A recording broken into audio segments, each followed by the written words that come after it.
Hi everyone, welcome to my kitchen. In today's recipe of breakfast series, I'm going to be making a Kothamalli Rava Upma. Kothamalli is coriander leaves or Dhania patta, which is going to be ground along with some green chillies and ginger. And I'm going to be making a Rava Upma out of it, serving along with banana and date smoothie with some flax seeds and a peanut and tomato chutney. So without wasting any time, let me just dive right in and show you how to make it. The first step is to grind the Kothamalli in our mixer grinder along with some green chillies and ginger. So I've added that, and I'm going to add in some green chilies now and some ginger. I'm going to add a little bit water and then grind to make a smooth paste. Notice that it's ground into a smooth paste and it's lightly liquidy, and that's fine. We'll adjust the water consistency when we're making the upma. Okay, so I'm going to keep this aside and then proceed to make the upma.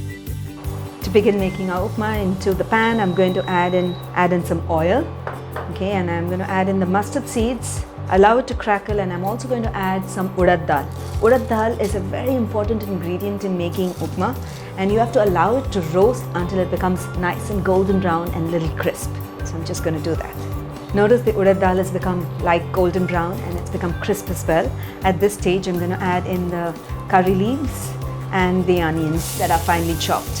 I'm going to saute the onions until the onions become soft and tender. You can also add a little bit of green chilli at this stage. I'm just going to add a little bit because we already ground the Kothamalli with some green chilies. Just a little bit to add to the crunch when you actually bite into the upma.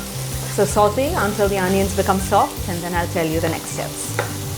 Now that the onions have softened a bit, I'm going to add in my suji, which is the rava, and I'm going to roast the suji along with the onions for another couple of minutes until you can get the roasted aroma. Roasting the suji is always good because it helps in making the rava upma nice and fluffy. Okay, it's very important.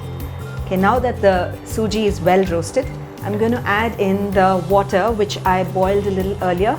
I boiled it with some salt and sugar, and the water has to be warm when we actually make the upma, so then that's when it comes out really nice. Okay, so I'm going to quickly add in this water, and we have to keep stirring it, and at the same time I'm also going to add this Kothamalli mixture into it so we get a nice green upma.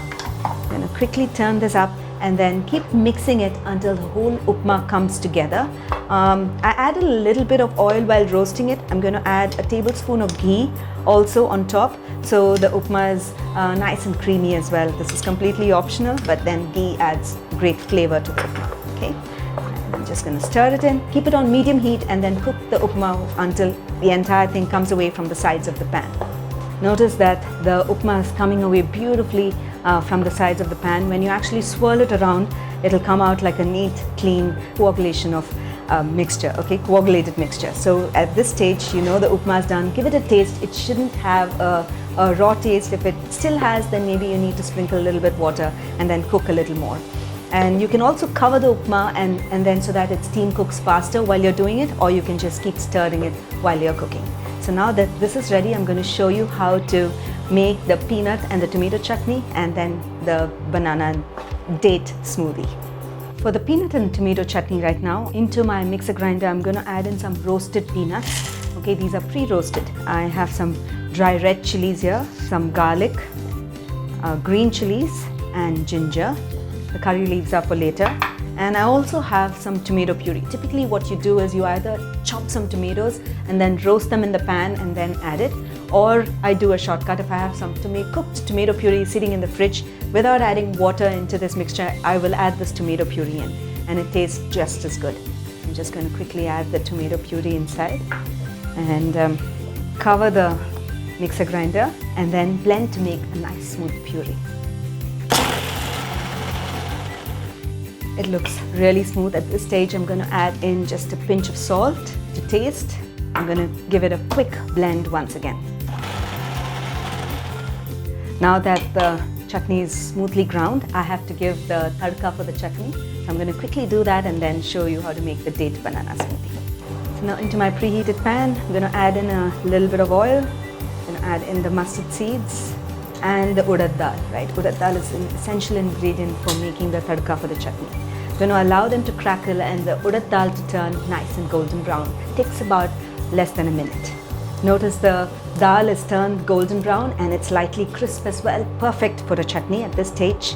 Add in the curry leaves, give it a quick stir, and then we'll pour this tadka over our peanut and tomato chutney. For the banana smoothie, I'm going to pop in the bananas into my blender, and I have some soft dates here. So if your dates are not soft, I suggest you soak it in some warm water and then add it in, deseeded.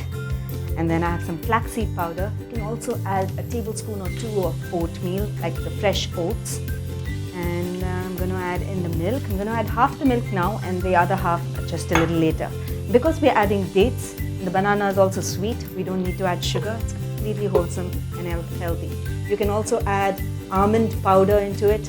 Powder the almonds and then add it, because if you add the whole almonds into it, then it won't grind. If you want to add the whole almonds, then I suggest you actually soak them in water, peel the skin, and then add it in. So then it grinds smoothly. So let me just blend the smoothie away. This smoothie is thickened up. If you notice at the inside, I'm just going to add in now the remaining milk and then blend away. That's it. The smoothie looks perfect and ready to just pour it into a glass and have this delicious breakfast. And that looks just perfect, don't you think? I hope you enjoyed watching this breakfast series of how to make the Kothamalli Upma. It's packed with flavor from the Dhania, the Kothamalli, and the peanut and the tomato chutney goes really well along with its high in protein and a super delicious, wholesome banana and date smoothie. Do give these recipes a try for breakfast one day, and I'm sure you will love it as well. And when you do, don't forget to share your feedback in the comments below, because I'm always looking to hear back from you. So until then, until next time, happy cooking and healthy eating.